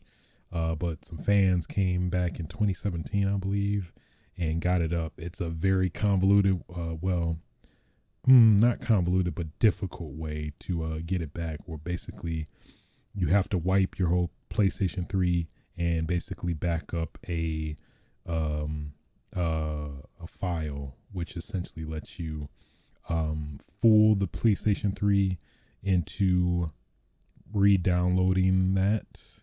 Well, no, you have to have a disc a disc of like the launch Metal Gear Solid 4.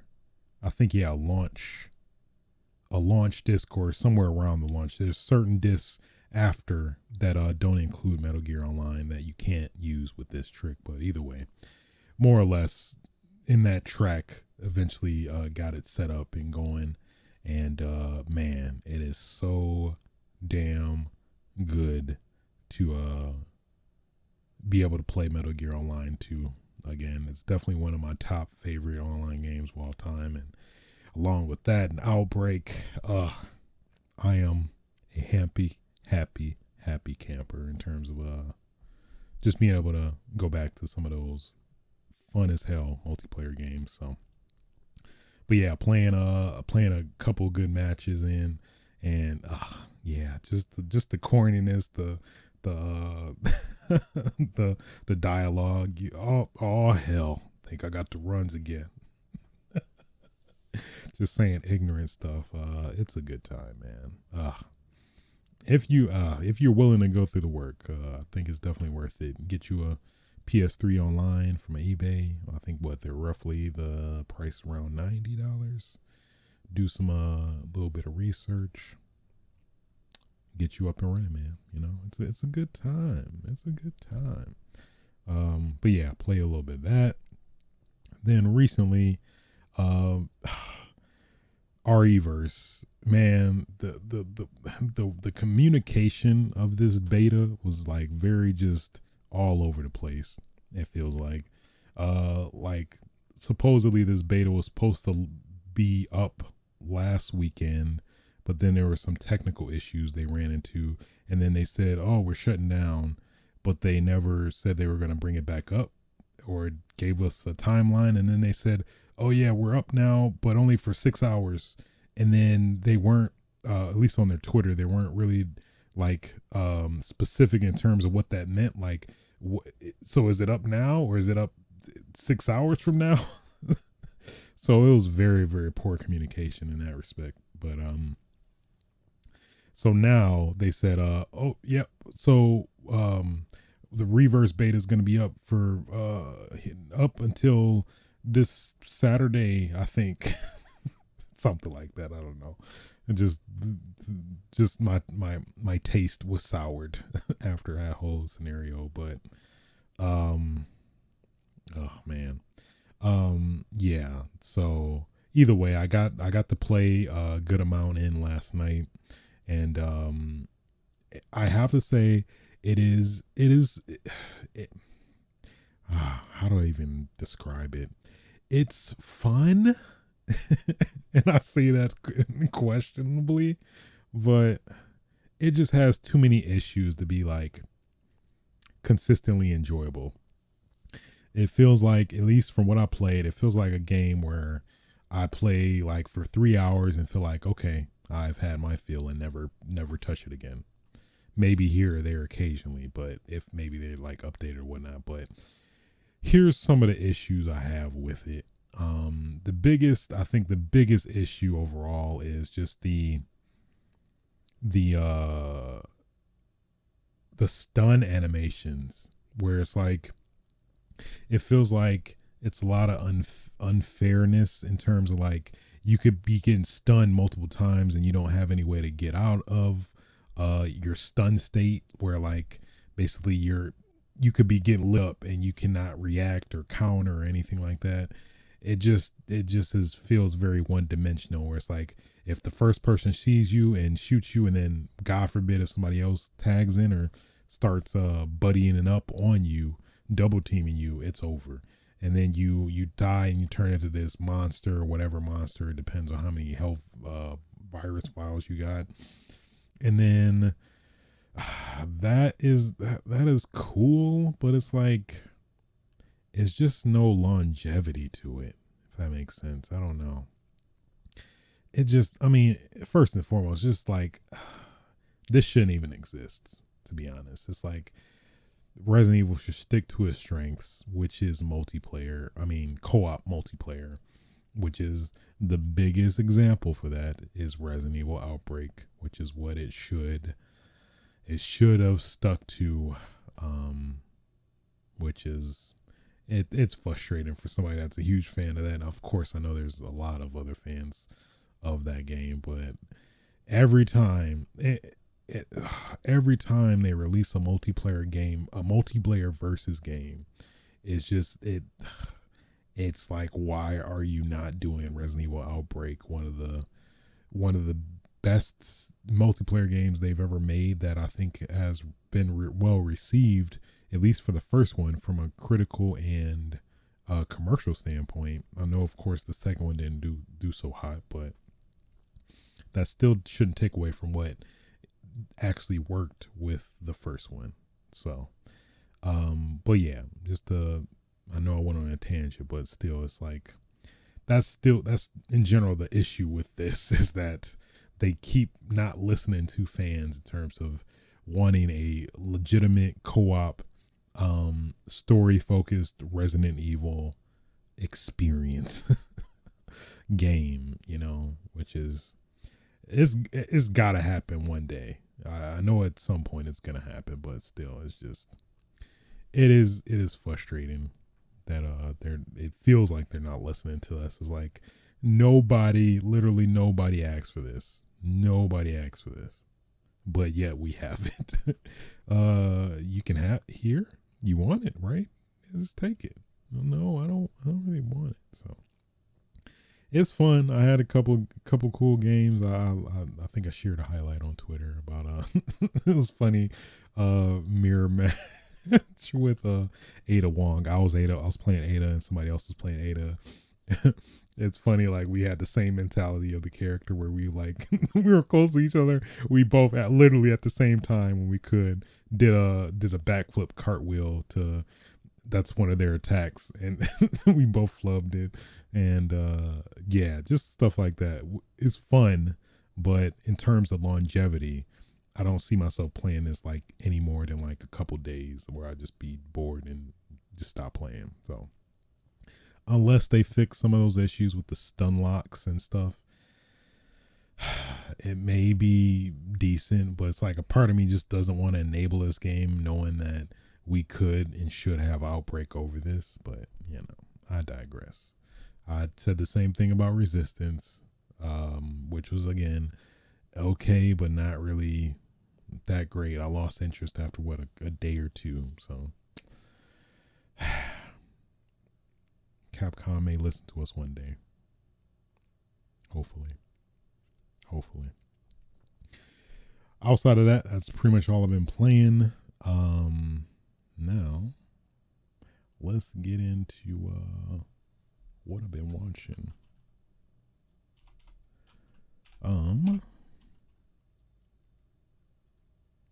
Yeah, so Falcon and the Winter Soldier.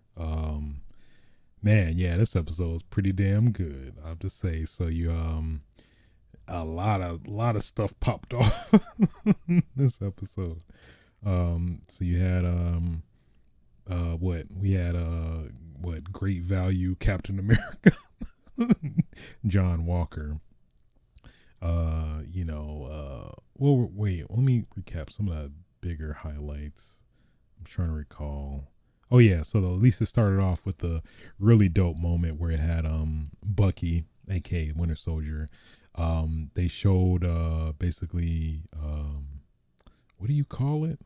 Not a snapback, a flashback to him in Wakanda as the White Wolf, and basically showed how he got detrained or brainwashed from his protocol commands that tell him to kill people as the Winter Soldier, or the evil Winter Soldier. Which is, it was a very powerful moment. You got Bucky crying like, he doesn't have control over me anymore. They don't have control over me anymore. And then, boy, this is like this is like humble John Walker's ass episode, really. But they did show the Flag Smashers. They actually caught up with them, and thanks to Baron Zemo, who's giving them Turkish delights out. that was the one thing about Turkish Delights. Like reading it, I vividly remember the Lion, the Witch, and the Wardrobe, and they kept talking all about Turkish Delights, and I was like looking at it in person. I was like, those don't look good. I don't think I've technically had a Turkish Delight, but they don't seem like what they hyped up to be. But I digress. So basically Zemo, bribed the kids with the Turkish Delights to find that the lady. I think she was technically the head of the. I think she's what essentially started the Flag Smashers, basically. And she passed away, I think, the last episode, and they were at her funeral, and basically they caught up to her, and then Sam, they tried to talk it out, negotiate, and then what do you know, freaking John Walker, great value Captain America, want to ruin everything. And then now she ran away. It felt like they were coming to some agreement. And then this great value motherfucker ruining everything. And then Zemo went off the cuff, started shooting her too, and then he found the vials. I forgot about that. They had a scene where they picked up the vials of the super soldier serum, and they destroyed. Zemo saw it on the floor. She accidentally dropped it, ran away from him. He saw it, and then he immediately destroyed it all. So we thought. Then John Walker came and found the spoilers. By the way, I forgot to say that, but came and saw the last vial. Picked it up. Nobody saw, and then pretty much after that, he had a talk with Battlestar about like. What would you if you had the opportunity to take the super soldier serum, would you take it? He's like, hell yeah, I would. It was like, I forgot he said something about that, but more or less he said that. And then what's her name? The head flag smasher, I forgot her name, but she called Sam's sister, saying, hey, let him know I want to meet him. And it's like, oh, what? You gonna call my sister? You gonna make this personal? We can make this personal. Then basically him and Bucky, because she told him to not meet up, and then they did. And then little did he know, there was all a ruse to isolate them to I guess take out John Walker and Battlestar. And then pretty much come to find out, we did find out that John Walker took the serum because he was bending pipes and breaking walls and breaking ceramic toilet bowls and but after that they had like a whole scene where they actually captured Battlestar, and Battlestar actually got free, but then what's her name? She she punched the shit out of Battlestar. It's not funny, but it is. It's in my head. He punched the guts out of that dude.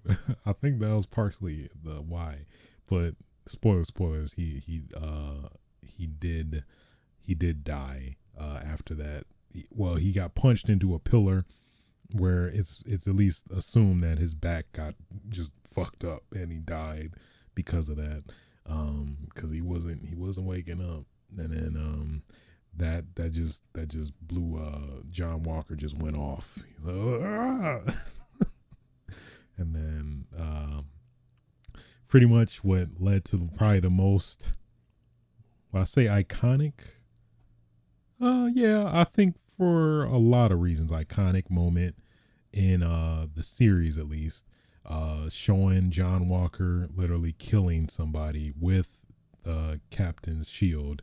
And then it was kind of crazy, like for Disney, for something with Disney, and I mean Marvel in general, which hasn't necessarily shown explicit violence, to show like blood on his shield and like the blood on the dude's hands, and it seems very ambiguous how he died. It seems like the logical reason would be just that he decapitated the dude with the shield, but in some scenes it doesn't seem like that. But in my head canon, it seems like that's what happened. He decapitated the dude.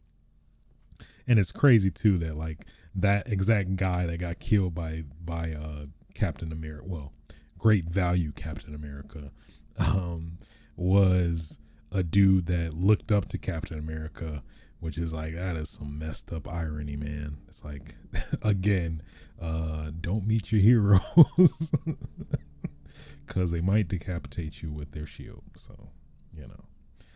But all in all, yeah, it was a pretty damn good episode. I mean, I keep giving John Walker a lot of flack, but the actor for it that plays him, he actually does a pretty good job of, you know, playing that role of a guy who's like under a lot of pressure to try to live up to the mantle of somebody so like iconic. It's relatable to an extent, but I mean, not my Captain America, you know, right? Not my Captain America. So can't wait for episode 5. I think we got 2 more episodes left. It's about to get juicy. Will we see the power broker? Will we see who else? It was somebody else. I'm trying to recall. It was some mystery they presented that like wanted to know. I think they said there was some big cameo or something that they were talking about. So I wonder if that could be a lot of people actually, but nonetheless. Also, Invincible, man. Oh yeah, this was a pretty good episode actually. Yeah, because well, spoilers for Invincible, but just to try to highlight as much as I can.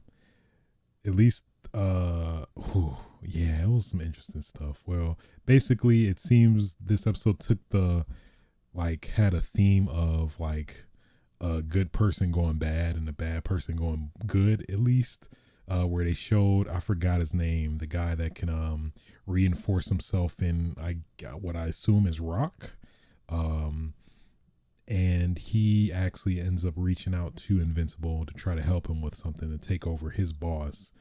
But basically, long story short, little do we know that actually that was his master plan, was to have him get taken over so he can actually take his mantle as the head honcho of the crime syndicate. But in terms of that, he ended up enlisting some people from where else, like outer space or something. He had some technology. It was this weird techno dude, robot guy that could, whenever he talked, he'd occasionally go into auto tune. He's like, "Hey, how's it going?" I love how I can actually like literally, I have auto tune on this. It's pretty awesome. But yeah, it was like that. So he's like, I guess, super rich, and he somehow could transfer people from that realm, and basically he did so, and enlisted this one dude, his name Battle Beast, I believe, beat Invincible's ass, and I was like, oh, I guess he ain't he beat his ass. And then I was like, man, well, I guess he's not that invincible, huh? Yeah, there was a lot of stuff happening in the episode, but I want to take too much from it. But it was a lot of development for sure. But man, that was a pretty good episode. Invincible, he got a big ass dose of that humble pie. Let me tell you, he got a big hearty dose of humble pie with a little bit of that extra whipped cream and a cherry on top. Curious to definitely see what this next episode is going to be. I hear it dropped already, so be on lookout for I guess my retelling of it, which I guess I want to preface this. I'm probably not the best in terms of, you know, recapping a story. I only just try to tell what really stood out to me and, you know, give you a general gist, but obviously I won't do a whole episode justice, just to put that out there. Yeah, with all that being said, that will conclude episode 100 Switches Sites podcast. Definitely like to thank any and everybody that either listened, watched, all of the above, dropped by while I'm live, provide any feedback, whatever. Greatly appreciated. Thank you all. Definitely appreciate any support in any way with this show. 100 episodes. It's kind of crazy. It hasn't sunk in yet that I've actually done it. That's kind of weird to kind of put in perspective that like I've actually legitimately recorded 100 episodes of this podcast. Man, that's it's kind of starting to hit now, which is kind of crazy, but I'm definitely glad as it's been an achievement I've been wanting to accomplish for a long time now, and definitely thankful, grateful to have attained this milestone, if you will. But I'm not stopping though. I'm not stopping. These episodes gonna keep coming. They're gonna keep coming. So yeah, man, it's starting to sink in now. It's crazy, but yeah, again, thank you everybody. Appreciate you all for listening in, watching, whatever. It's greatly appreciated. So I'm not gonna cry. I'm not gonna cry. Getting emotional. I'm not gonna do it. It's just I've worked very hard, and I'm not crying. I'm joking, but yeah. So, whew. Good stuff, man. 100 episodes. It's crazy. 100 episodes. Sorry, I just wanna revel in this achievement of mine that it's few and far between. So, but yeah, guys. Till next time, episode 101. Till next time, y'all. Don't cough. Don't touch people that don't want to be touched. Get your game on. Oh yeah.